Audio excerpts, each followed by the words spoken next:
Kita selalu minta Allah berkatkan gaji kita, tapi jarang kita minta tolong kepada Allah supaya diberikan keberkatan tempat kita mencari rezeki. Share dulu video ni, repost video ni, copy link, bagi kepada semua umat Islam yang berada di dunia ni, bagi kepada semua umat Nabi Muhammad sallallahu alaihi wasallam. Kalau hampa tak kongsi video ni, hampa adalah orang yang terpaling pentingkan diri, kerana kita tak mau sebarkan kebaikan untuk orang lain pun tahu berkaitan dengan 3 perkara yang Allah Subhanahu wa taala suruh kita buat ketika kita nak pergi kerja. Tak kiralah pejabat ke, store ke, apa pun tempat kita bekerja, kita nak pergi mencari rezeki. Yang pertama sekali, jagalah niat kita. Kenapa kita mencari rezeki? Kenapa kita pergi kerja?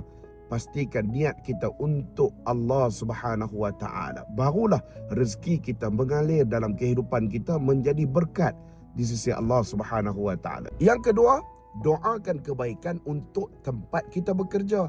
Doa untuk kita, doa untuk kawan-kawan sekerja, kawan-kawan sepejabat, semua sekali di tempat kerja kita, kita doakan mudah-mudahan Allah berikan kelancaran dalam proses kita mencari rezeki di tempat kerja kita. Yang ketiga, berazam untuk jaga lidah dan amanah yang diberikan di tempat kerja. Kita tak mengata dekat orang, kita tak mengumpat. Banyak berlaku mengadu domba ataupun mengumpat sesama rakan sekerja. Buang perkara ini kerana kita tak mau tempat kerja kita menjadi toksik untuk menyumbang dosa di dalam kehidupan kita. Ya Allah, berkatilah rezeki yang telah Engkau berikan kepada kami. Berkatilah jalan kami mencari rezeki kepadamu, Ya Allah.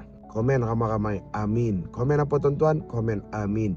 Ya Rabbal Alamin. Saya doakan hampa semua yang tengah berjuang mencari rezeki diberikan keberkatan dan dilimpahkan rezeki oleh Allah Subhanahu wa ta'ala. Mu'alim Muda Anas, sebarkan ilmu, semoga bermanfaat.